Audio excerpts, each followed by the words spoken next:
Le président malgache, Eri Rajanavrinampian, était l'invité d'honneur de la fête nationale de Maurice. Aujourd'hui, on ne va pas parler de politique, on va parler d'économie. 3 accords ont été signés, dont un accord cadre général de coopération et un autre portant sur la création d'une zone économique spéciale à Fort-Dauphin. Enfin, un mémorandum a été signé entre les 2 organismes de promotion des investissements des 2 îles. L'objectif était surtout de convaincre les investisseurs mauriciens à suivre l'exemple des entreprises Food & Allied, Ciel et surtout CMT de revenir sur la grande île. Notre avantage par rapport à d'autres pays, c'est que vous connaissez Madagascar.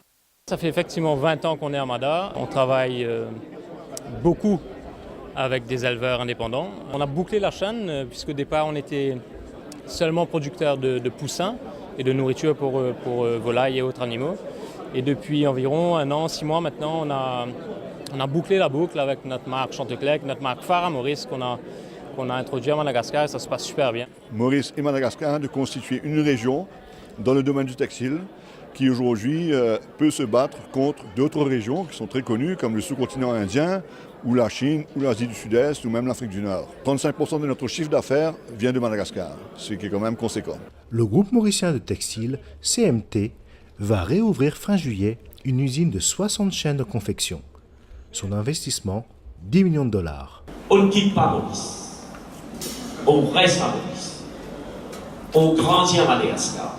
Outre les secteurs traditionnels du textile ou de l'agroalimentaire, de nouveaux pôles de croissance sont possibles comme les biotechnologies au Business Park Phoenicia Sokota ou le secteur financier. Maurice pouvait en fait construire dans le domaine des biotechnologies un véritable pilier de développement économique futur.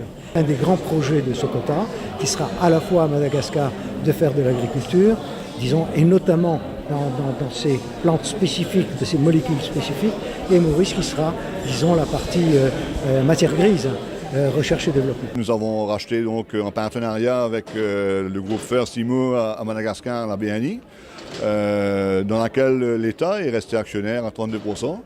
C'est une des 3 plus grosses banques malgaches. Nous avons aujourd'hui 22% de part de marché. Et nous sommes en train de développer cette banque en mettant en place de nouvelles technologies et aussi en développant des nouvelles agences commerciales dans les différentes régions de Madagascar. Nous sommes aussi investis dans la télécommunication à travers Orange Madagascar et à travers notre fonds de private equity. Donc tout ça, ce sont des choses importantes pour le futur de notre coopération. On croit vraiment à Mada et c'est un pays on y est pour y rester.